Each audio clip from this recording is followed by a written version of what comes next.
is the most well-dressed commentator in the history of professional wrestling. I appreciate you guys. Listen, I hope Corey Graves hears this because he dresses like a slob compared to me, man. You've had some problems with Steve. And then he came up with a recent apology to you on Impact. And what do you feel about the apology and the kind of man that he is? Wouldn't really describe it as an apology. I think it was the most insincere thing someone could possibly do. That sucker punch to the gut was as cheap as it comes. I'll say this, Nick Nemeth raised a very interesting point when it comes to Mike Santana. Nick said emotional champions don't last. And Mike is a very emotional guy. He wears his heart on his sleeve. He's very open about his ups, his downs in life and in professional wrestling. He's going to be in for a war with Steve Maclin, to the points that I've said before. If he was willing to turn his back on me and our friendship, what is he willing to do to win the TNA World title at Sacrifice? So Santana is going to have to answer that question. This is Tom Hannifan from TNA Wrestling. You're now listening to the Beyond the Bell podcast. I go by the name of DJ Carolina X, and I'm joined by my co-host, Mr. Trigger Trade Knight. Welcome to the Beyond the Bell podcast. We have a very special episode today involving TNA Wrestling. We have TNA Sacrifice and TNA Rebellion coming up in a few weeks, and we will have more details on those special events in this episode. Ahead of TNA Thursday Night Impact, we have the honor of welcoming our special guest today. He is the most well-dressed commentator in the history of professional wrestling. This is why we had to match his fly today. So this is an ode to you.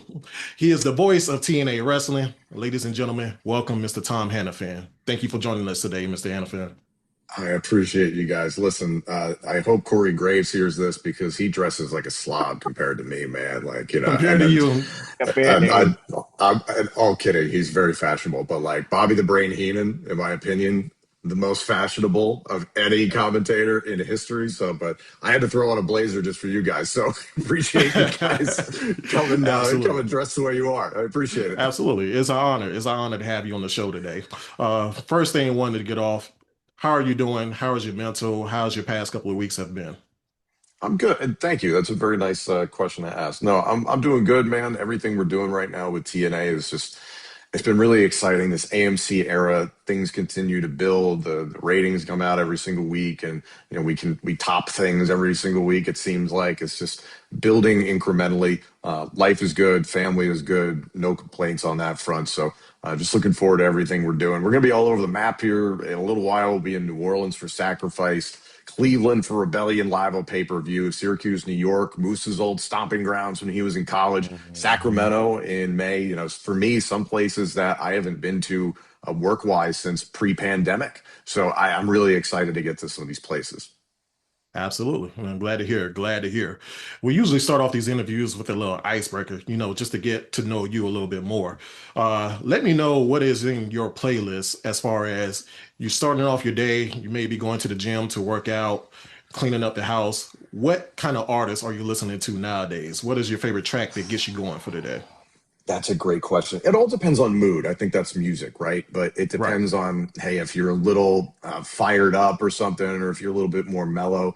For me, if I'm just kind of like easing into my day, I love the song Ocean by the John Butler Trio. It's purely acoustic. It's a very long song, but it just kind of puts me in a very calm state of mind. I've been listening to a lot of Motionless in White when I've been going to the gym. And then I just moved down to Nashville here for TNA in November. So I was already into country music. I lived in Orlando, Florida for a few years when I was with WWE. So I already like country music, but man, I love sad country music. I just got to go to the Grand Ole Opry the other night for the first time. It was an incredible show. So discovering Mark Wills a little bit and just kind of delving into more country artists since I've been down here. So it's all over the map, man. And then I grew up, you know, I was born in 1989. So my music tastes, I have like that emo punk rock playlist that's probably like 6 to 7 hours long at this point on my Spotify. And that's like Newfound Glory, Blink 182, Sum 41, stuff like that. So that's when I'm like in my happy place and maybe feeling nostalgic. So I'm all over the map, but I think we all are with music. Absolutely. And I completely agree with you. I know I appreciate you for sharing that with us, especially with the audience, and just kind of giving a little insight of what you listen to, what your day is looking like. And this is going to go into my question. First of all, I just want to say thank you for taking the opportunity of giving us this chance to interview you. I'm really thankful for this opportunity. Thank you for giving us some insight of how you're doing. And my biggest question to you, Tom, is when the headset comes off, I would say what keeps you grounded through the pace of the business? Because we know this business is catch and go, high, low, it's fast, it's slow sometimes, but especially with the recent opportunities and the growth of TNA, and what they're going through, I would say what pushes you through? What's your mindset offside the headset?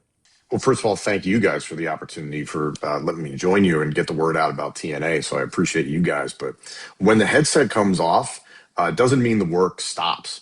And for me, especially when we're doing, back to back days of TNA, my mind is immediately on to the next task and what can we do better. That's always my thought process of I'm my own worst critic. And that's a blessing and a curse, and that it allows me to be very, very detail oriented, but I'm also extremely hard on myself.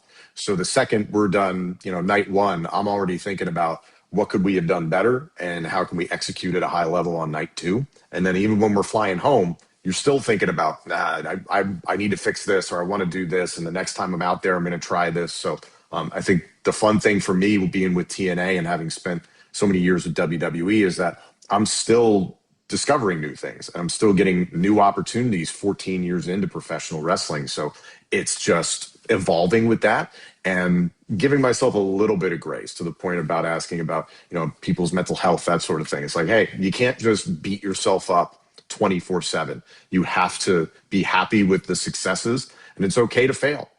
I spent a lot of time in my life succeeding and failing on live global television, and you get nowhere by just ignoring those situations. So everybody's going to fail, but you're going to learn from those situations. So that's the way I try and handle things from a professional standpoint. And that's a great mindset to have. Definitely a great mindset to have, especially in this business. With you graduating from Penn State University, majoring in broadcasting, is that something that was on your radar even before you stepped into the university? Did broadcasting was on your mind as far as a career or anything of that nature? What leads me into my next question is, what made you decide to become a wrestling fan, and how did that transition from a broadcast perspective into the business today?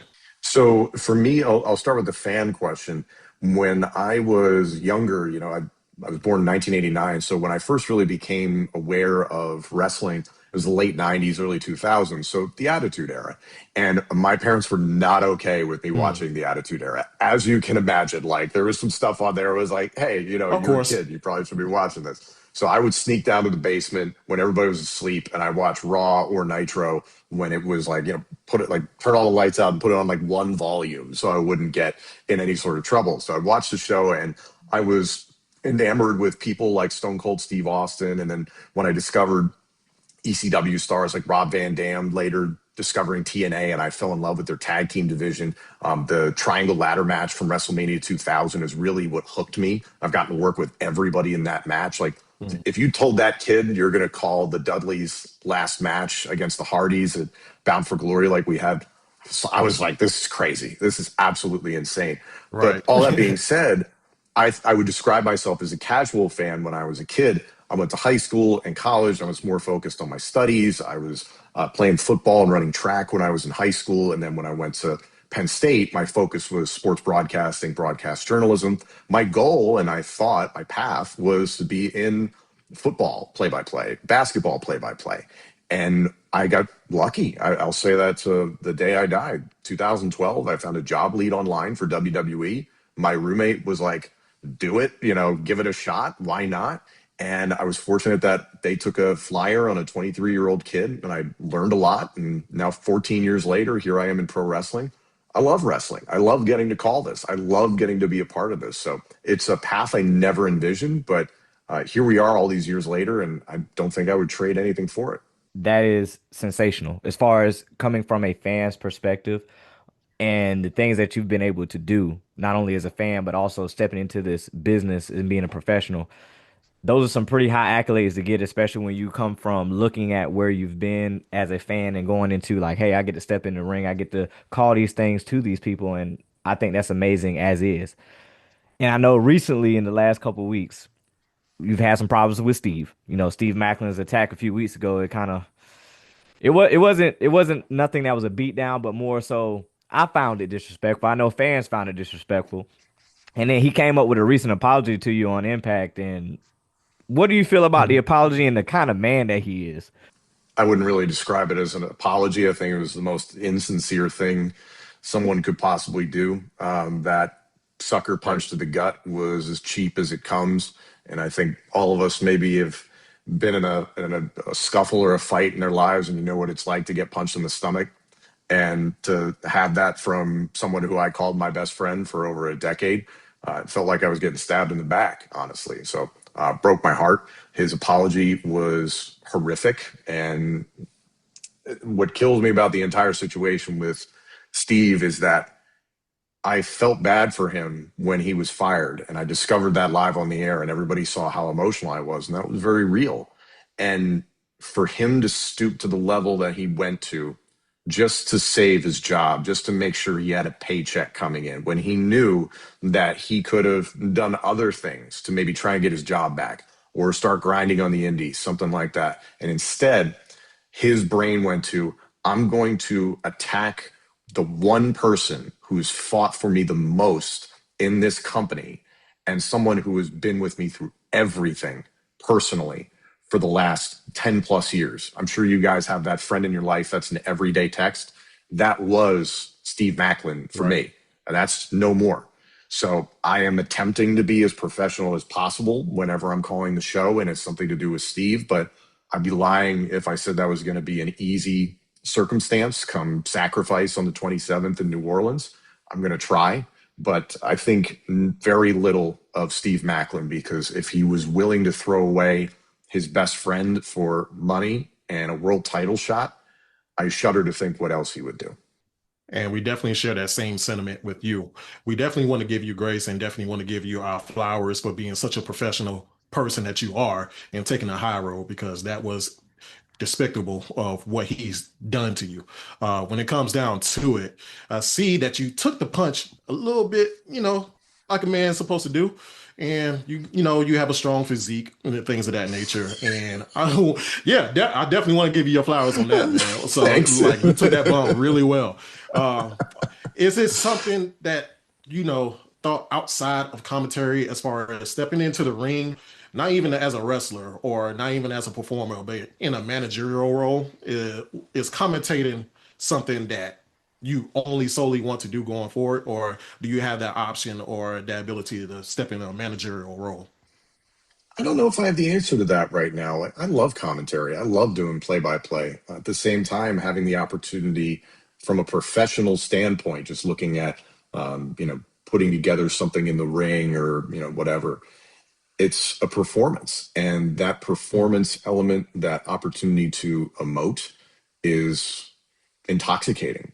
It's really something special and something I didn't get to experience until 14 years into the business. So I wouldn't have been ready for that just a few years ago. I wouldn't have been ready for that many years ago with WWE. It took time. It took time for me to understand how to communicate and say things that were real and be my authentic self through that process. So I don't know what the future holds for me. To your question, right now I'm thrilled being the play-by-play announcer for TNA Wrestling. I can't imagine myself doing anything else. But you never say never in this business, and I think the performance element of what we do is really special. And to feel the energy with the crowd in real time, it's something I'd never experienced before. So I completely understand why people fall in love with the business from that standpoint, because there's just nothing else like it. And Tom, Right thank you on, for right that. on. Thank you for that. I know we talked about a lot today, and as you mentioned, Sacrifice is coming up here Friday, March 27th in New Orleans, Louisiana. With you calling play by play, I know there's going to be exciting matchups. I know it's going to be plenty of things on the card. It's going to be good looking forward to. So, what are your two matches that you think will steal the show? I would say you can either give male, female, whatever match you want to give. And with those matchups, who you looking to win and take the win home? Well, as of now, I believe we only have The world title match between Santana and Maclin announced, and I believe Slater versus Eric Young for the X Division title. I believe those are only 2 matches announced as of this time. So I don't want to jump ahead to things that are about to be announced on AMC. Everybody's going to have to tune in Thursday nights to find out what those are, but I'll focus on those two. I'm going to try and put my bias aside when it comes to Santana versus Maclin for the world title. I'll say this. Nick Nemeth raised a very interesting point when it comes to Mike Santana. Nick said emotional champions don't last. And Mike is a very emotional guy. He wears his heart on his sleeve. He's very open about his ups, his downs in life and in professional wrestling. He's going to be in for a war with Steve Maclin, to the points that I've said before. If he was willing to turn his back on me and our friendship, what is he willing to do to win the TNA world title at Sacrifice? So Santana is going to have to answer that question with Maclin in New Orleans. And then the X Division championship matchup, I'm really excited about, because we haven't gotten a lot of Leon Slater recently. His match with Nick Nemeth was incredible. We were without Slater for a little while due to the international visa issues. So for him to get back on track with multiple defenses for the X Division championship, I think it's great for TNA. And for him to do it against Eric Young, it's such a clash of styles. A TNA original who is absolutely freaking insane, a 2-time TNA world champion. He's trying to win his 3rd X Division title, but it's about this cleanse situation. So I don't necessarily know if old school or new school wins out, but I think that's the exciting part about this X Division title match. And I always think about what Mike Tenay would say of, it's not about weight limits, it's about no limits. Well, Eric Young doesn't really have any limits. And he's delivered a pretty nasty pile driver to Leon Slater, and that really resonated with the youngest in charge. He's 21 years old, and I don't know if he's ever experienced something that jarring in TNA. So Leon's going to have to figure out Eric Young, and that's not an easy thing to do. So I don't want to jump to winners and losers necessarily, but I'm stoked for those matches. Absolutely. Absolutely. We're definitely going to be looking forward to it as well. Before we let you go today, last question is as simple as ever. Is there any advice that you want to give to any upcoming broadcasters or commentators that want to step or follow in your footsteps, so to say? That's a good question. Take your time. Take your time. I think the best piece of advice I got when I first started in WWE was from Michael Cole and Kevin Dunn and a lot of people. And they said, it's going to take you 10 years to understand the psychology of this business. And at first, when you hear that at 23, I was very naive and I was like, 10 years, what are you talking about? They were right. They were absolutely right. So if you're a commentator that's just entering professional wrestling, whether it be the independent scene or the tippy top of the industry on television, just because you have previous experience, or maybe you're doing it for the first time, you have a lot to learn. You have a lot to understand about psychology, where to place things within a broadcast, and how to be your authentic self, blending that with what the production team is trying to accomplish, blend that with what the creative team needs to accomplish. You're serving a lot of masters. So you're not going to conquer this in a very short amount of time. You're not going to go from point A to point Z overnight. So just be patient with yourself. And the thing I always try and communicate to young broadcasters is that it's like looking at the night sky and finding constellations. You might look up and you can see one, and then you look and you find another one, and you go back to try and find that first one, and you can't quite place it because of cloud cover or something, and then you find it again. It's not this straight line of success. And I think one of the most valuable things I've been taught was, it's not what you say, it's how you say it. And that's very true in the acting world. That's just true about entertainment. You can say the same sentence 100 different ways if you want to. It's just a matter of how you emote. So, but my biggest thing would be just be patient and take your time. Wonderful words coming from the great Mr. Tom Hannifan. Ladies and gentlemen, TNA Wrestling is coming to New Orleans on Friday and Saturday, March 27th and the 28th for 2 huge nights at the Alerio Center, including a Sacrifice Showcase event on March 27th, live on TNA Plus. TNA then heads to Cleveland, Ohio for TNA Rebellion on Saturday, April 11th, and on to Syracuse, New York for back-to-back live events on Tuesday, April 14th and Wednesday, April 15th, airing on future episodes of Thursday Night Impact. As always, fans in the USA can watch Thursday Night Impact in its new home of AMC and AMC Plus. Impact also airs on Sportsnet 360 in Canada and TNA Plus worldwide. Once again, we would like to thank our very special guest today, Mr. Tom Hannifan, the voice of TNA. Thank you so much for taking your time out of your busy schedule to join us today and dress up with us today. We're definitely honored to have you, man. Definitely honored to have you. Oh, thank you guys. Thank you guys for dressing up and making me step up my game. So I appreciate the opportunity. Thank you both.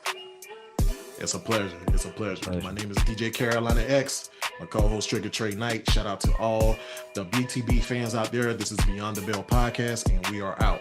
Salute. Now, 1, 2, 3, yeah. Beyond the Bell podcast. Listen, share, subscribe, like, run it up. You know the vibes, man. Stop playing. Let's get it.